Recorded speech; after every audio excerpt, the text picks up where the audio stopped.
Hello, my name is Billy Burrows. I'm the founder of the Annuity Project. Welcome to part 3, Annuity Options. This is a basic presentation suitable for those that just want an overview of the options. There is a more advanced version which goes into more detail. Here is an overview of the various annuity options. This is a very busy slide.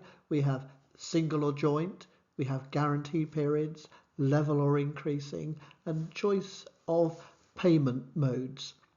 We'll consider each of these options step by step as we go through the presentation.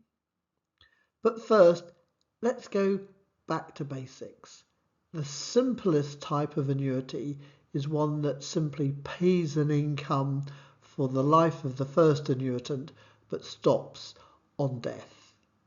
This is fine for those who live a long time, but a very bad deal for those who die soon after arranging an annuity.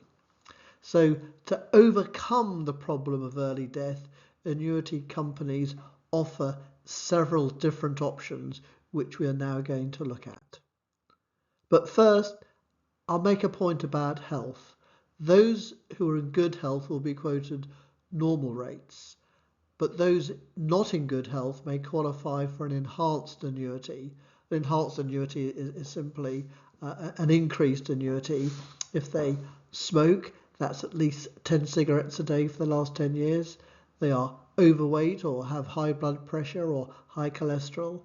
If they're taking prescription medication or have a medical condition that may reduce their life expectancy.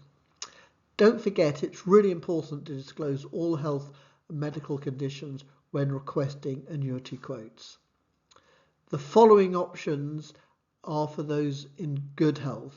I'll give some examples, and these will be good health annuitants, but the same options are available for those that will apply for enhanced annuities.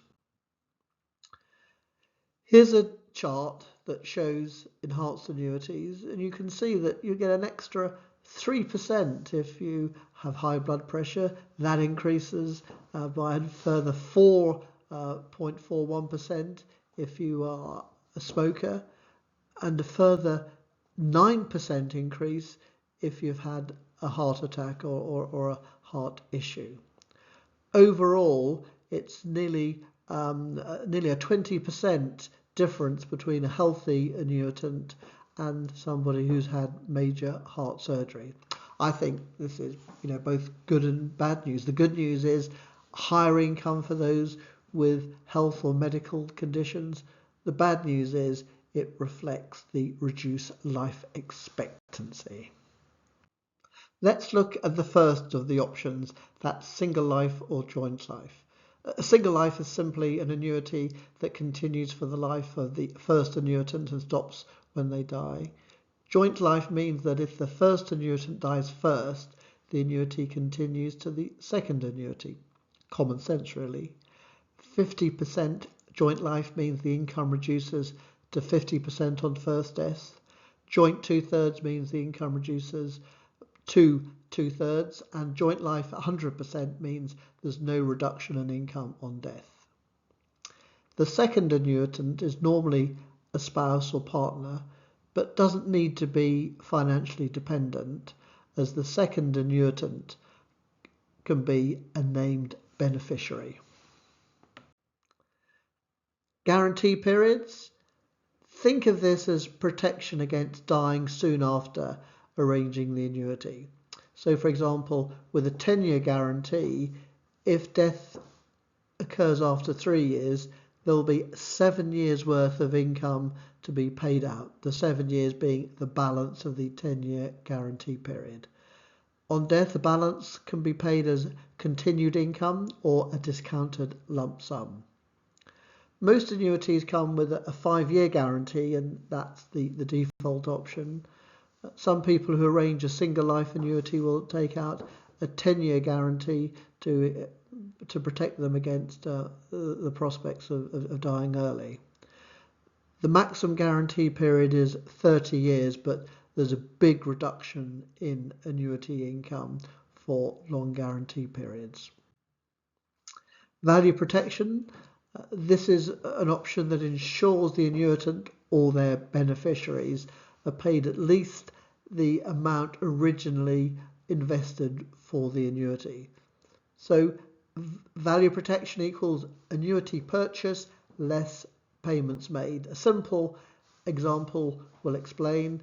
Take a £100,000 annuity with 100% value protection and payments of £7,500 per annum. If the annuitant dies after 3 years, they will have received 22,500. So the value protection is 100,000 minus 22,500. That's 77,500. Escalation. Level annuities pay the same amount each year, but with an increasing annuity, an escalating annuity, the income will increase by a fixed amount each year. This can be a fixed percentage, i.e. 3 or 5%. It can increase by inflation, that's the retail prices index. Some company schemes have LPI, limited price index, which is RPI capped at a certain amount. Although most personal annuities are arranged on a level basis, it's important to think about escalation to protect against inflation. Inflation's like sin. Every government denounces it, but they all practice it. Here's an example of the different levels of escalation. You'll see that the annuity will reduce by nearly 30% from a level to 3%, a further 9% if we move to RPI, and 13.9% if we move from RPI to 5% escalation. The next chart shows the annuities over time with different levels of escalation. The green line is a level annuity, the blue line increasing at 3%, and the orangey line is increasing at 5%. Someone at 65, it'll take until age 77 for the increasing annuity to overtake the level annuity. And by the time you get into your 90s, the escalating annuity has really increased by a considerable amount. But this chart shows you why, understandably, most people prefer the green line, the level annuity, because the starting income is so much higher. Let's look at tax.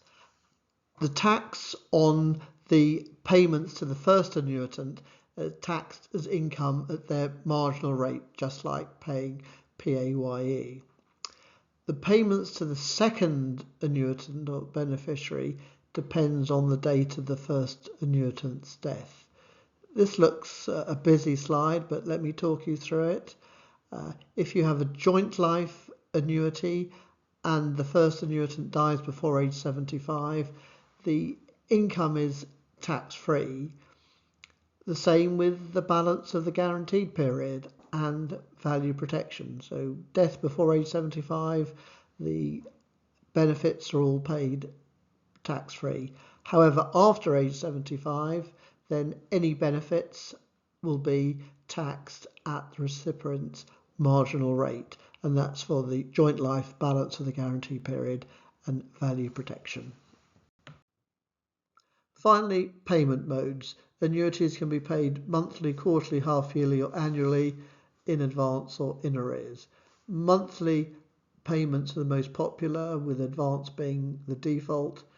Quarterly in arrears is an interesting one, and that's worth considering. Watch out, most GARS guaranteed annuity rates are annually in arrears. So that's it. Thank you for watching. Be sure to watch the other videos in this series, and if you have any questions, please send me an email. Thanks and goodbye.